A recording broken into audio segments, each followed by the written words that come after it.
I think it's sad that these sites are reporting it or they're sharing it. It it's scary stuff. I mean, I've seen people who've had epileptic seizures before or seizures of any sort, and it's happened at real life jobs of mine, and it's scary shit because I can just relate to the one seizure that the one episode that I saw where the person woke up confused because then they acknowledge what had happened, they know what had happened, but it's and my dog used to get seizures, so that's not something I really want to record. I want to make sure that the person who is having said episode make sure that they get some sort of help, because honestly, that's the most important thing. That is the most important thing, that the person's getting help. However you deal with a person having a seizure, it makes sure that it's dealt with, because it's a big deal. Now we don't know. Well, let me read this article here. This is a Ringside News one. Big Cass was scheduled. Oh, I didn't even realize that. I don't even think he fulfilled his booking obligation because this happened before. Well, anyway, let's go. Big Cass was scheduled to take part in a House of Hardcore event last night, but he had a seizure in the lobby of the old ECW arena. It was a very scary situation for anybody who witnessed it, and we are all legitimately concerned. While the reason for Cass's seizure remains unclear, Brian Alvarez reported the events on the Wrestling Observer Live, where he detailed what happened with a little bit better clarity, so we have more of an idea what took place. And this is from Brian Alvarez, quote, Big Cass was at a House of Hardcore event last night, and he was scheduled to do something later on in the evening. I don't know what he was going to do, but he came out for, I guess, the intermission to sell stuff, and as he was walking out, he collapsed, fell face first, landed on his face, and had a seizure. Oh, so this was, okay. They called the medics, obviously. Tommy Dreamer was right there, and Tommy Dreamer got in the ring later and said, say a prayer for Big Cass. He said it's not drug-related. He said it was a seizure. For people who were there, apparently, they put him on a stretcher. They took him outside, and by the time he got outside, he was talking to people, thanking them for their concern, but obviously they still loaded him in the ambulance and took him to the hospital, so that's all we know right now. At this time, there are no new medical updates on Cass's condition, but as soon as we hear anything, we will keep you posted. This is a very concerning time, and we're all worried about Big Cass's conditions. Continue to send our best in. And yes, I would like to send my best as well to Big Cass. He's one of those that really... Well, before I get on to my main point, let me just go to things. Wrestlers are obviously, or former wrestlers too, are tweeting about this.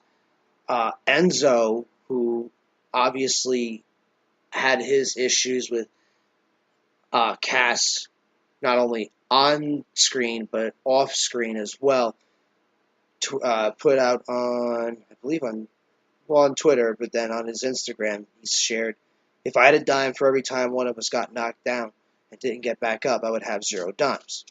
Basically relating to one of his popular wrestling shticks. So, yeah, no, that's just scary. And, yeah, no, that's really very scary.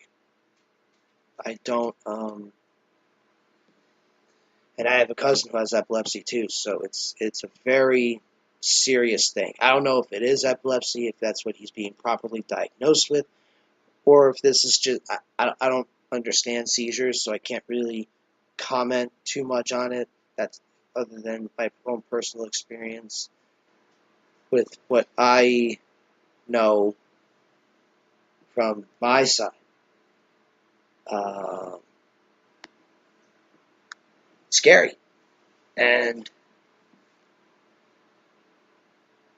I don't like how also we as fans are conditioned to believe when something bad happens to a talent that it has to be drug related. I don't like that. It automatically has to go to that. I would like to see, and yes, by the way, behind me, that's a kitten castle. Just in case you're curious, it's like, what the hell's going on? Tree moved to a different location if you've been watching. So, I mean,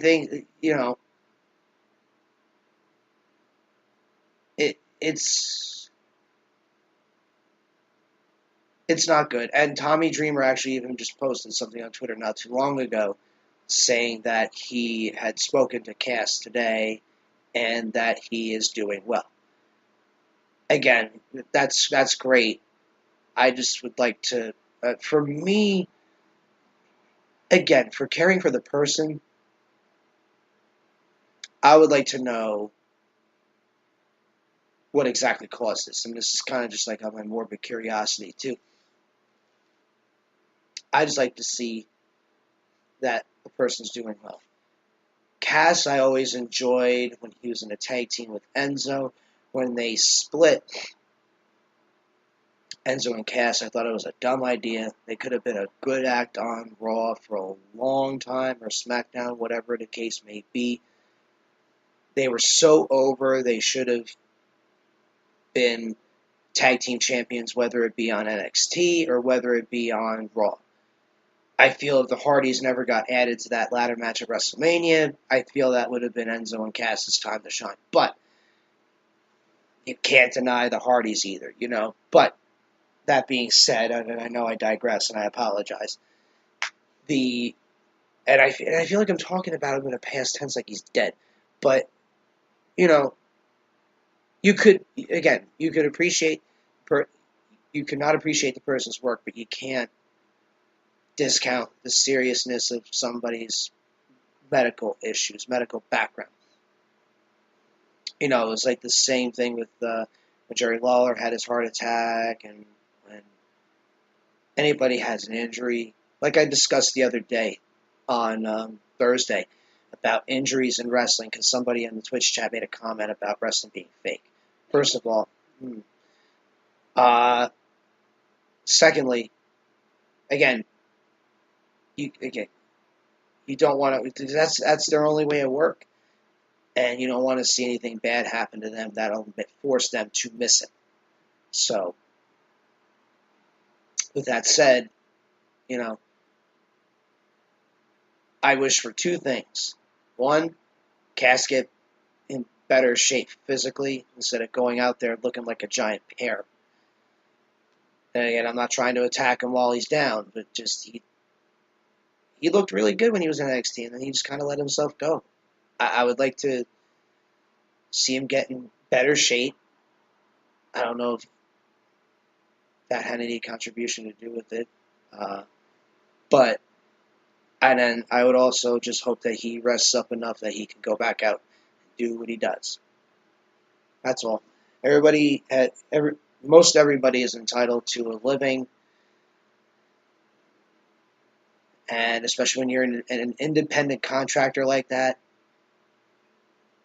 and a physical ailment has to force you to miss time, it's never good. Never good. So, sending out my best to Big Cass. Hopefully, he has a speedy recovery, and hopefully he can get back to the ring real soon, and maybe this leads to other things in the future. So, and this is another message out there too, just to be aware of those, just to take care of themselves, and to make sure. I mean, I know things happen, like freak accidents and freak incidents. I get it, but get yourself checked. Make sure you're good to go. And this mainly goes for a lot of the independent talent out there who are out there all the time, constantly working out, constantly traveling, constantly just on the go. You need to get yourself checked all the time, or as often as you can, within reason, without being psychotic. make sure you get yourself checked. That's all. All right, let me take a quick break here really quick. If you want to call in again, 605-562-0444. Show ID is a 903 number. The PIN is 665. The number down below over here. And when you call in, just make sure you follow the prompts as they tell you. That's all we can do. All right. Be right back. See you all in just a little bit. All right, and I am back with Open Mic Wrestling Night here on Twitch. Thank you all for tuning in. And I'll look through some things on Twitter while on break, and I found something that said medical update on Big Cass, and I thought they were actually going to provide with a medical update. Like, when you're reporting something, and I'm sorry, this is one of the things I have to call out some of these wrestling sites on. When you're reporting on a medical update on someone, while it's good to report that, okay, the person's well, I want to see, like, if there's a medical diagnosis, if there's anything of the sort that maybe would explain this stuff instead of stuff that I had already seen from Tommy Dreamer. Like I had just said a little while ago that he's doing well.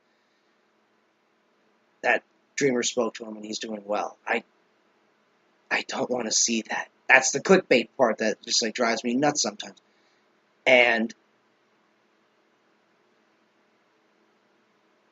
instead of the 1,000 wrestling sites getting their information from stuff that reporters like Mike Johnson, Brian Alvarez, and Dave Meltzer reporting, maybe, do a little reporting yourself.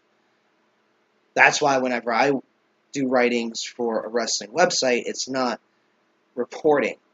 A lot of these sites, and I hate to call out some of them, a lot of them, if you're like looking to legitimately report, they won't compensate you. And it sucks because it's like, all right, and this goes for a lot of things that I've dealt with in my time, whether it be with the competitive gaming or whether it would be wrestling. I understand like the wrestling part, it's like, okay, you got to pay your dues and stuff. Like I've taken no paydays for being a referee and whatnot. Like, I get it. It's part of the business. And honestly, me, I just like to do that. And like I just tweeted out as on my break that I would like to get out more next year. That's one of my goals, is to get out and referee more because I enjoy it and I miss it. So hopefully that'll come to fruition one way or another. But if you want legitimate reporting for your website and whatnot, get some more exclusives for yourself instead of taking somebody else's work and just plastering it on your site, where 1,000 other ones are going to do it. Where there's like, oh, well, everybody can have a podcast and everybody does the same thing. I get it. And I'm doing the same thing that everybody else is doing with the podcasts, where I'm reading stuff from those sites because I don't have the subscription to the paid subscriptions to certain things that you get exclusive reports and whatnot. So, and I will follow Meltzer and whatnot on Twitter, and every now and again I'll grab something from there. But anyway, that was just a pet peeve of mine. Anyway, let's get to Ric Flair really quick. Here's the headline: Ric Flair says he's cleared to take bumps in the ring again, by H. Jenkins of RingsideNews.com. Again, I said it before. I don't want to see Ric Flair taking any bumps in any way, shape, or form, whether it's him accompanying Charlotte to the ring and somebody does a clutch onto him or anything of that. I just don't want to see it. I have no interest in seeing it. I have interest in him coming out, showing his face, give the fans what